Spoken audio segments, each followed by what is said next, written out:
আসসালামু আলাইকুম। আজ আমি আপনাদের সাথে আলোচনা করব ত্বকের যত্নে কয়লার জাদুকারী উপকার নিয়ে। আশা করি ভিডিওটি ফুল দেখবেন। আর এই চ্যানেলে সব ধরনের ভিডিও রয়েছে, আপনারা চাইলে দেখে নিতে পারেন। চলুন তাহলে ভিডিওটি শুরু করা যাক। আগের দিনের মানুষদের কয়লা দিয়ে দাঁত মাজতে দেখা যেত। এই যুগে মানুষ তো এসব চিন্তাই করতে পারে না। কয়লার মতো কালো জিনিস দিয়ে কখনো দাঁত সাদা হয়? আসলে বিজ্ঞানীদের কথা না জানলে বিশ্বাস করবেন না অনেকে। অনেক গবেষণায় প্রমাণ মিলেছে যে কয়লার ব্যবহারে বিশেষ করে ত্বকের অনেক উপকার মেলে। প্রতিদিনই কিন্তু আপনি রূপচর্চায় কাঠকয়লা ব্যবহার করতে পারেন। ত্বকের বিষ তাড়ানো। সাধারণত ওষুধের কাজ করে সক্রিয় কয়লা। স্বাস্থ্যের যত্নে খুবই উপকারী। পাকস্থলীতে সমস্যা থাকলে পরিমিত খেতে পারলে পাকস্থলীর বিষাক্ত উপাদান দূর হবে। একইভাবে এটি আপনার ত্বকের বিষাক্ত উপাদান কোনো ধরনের পার্শ্ব প্রতিক্রিয়া ছাড়াই শুষে নেবে।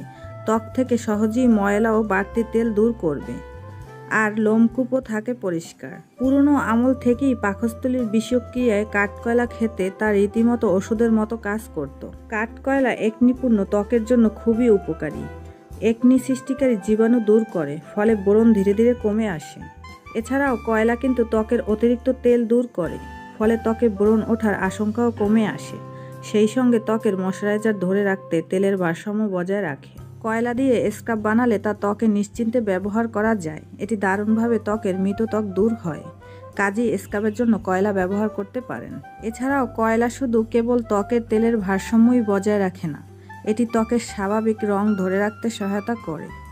সেই সঙ্গে ত্বকের সতেজ ভাব রক্ষা করে। আসলে কয়লার বিভিন্ন ধরনের উপাদান ত্বকের ময়লা এবং মৃত ত্বক একেবারে পরিষ্কার করতে সক্ষম। মলিন ত্বকের সতেজ ভাব চলে আসে খুব তাড়াতাড়ি।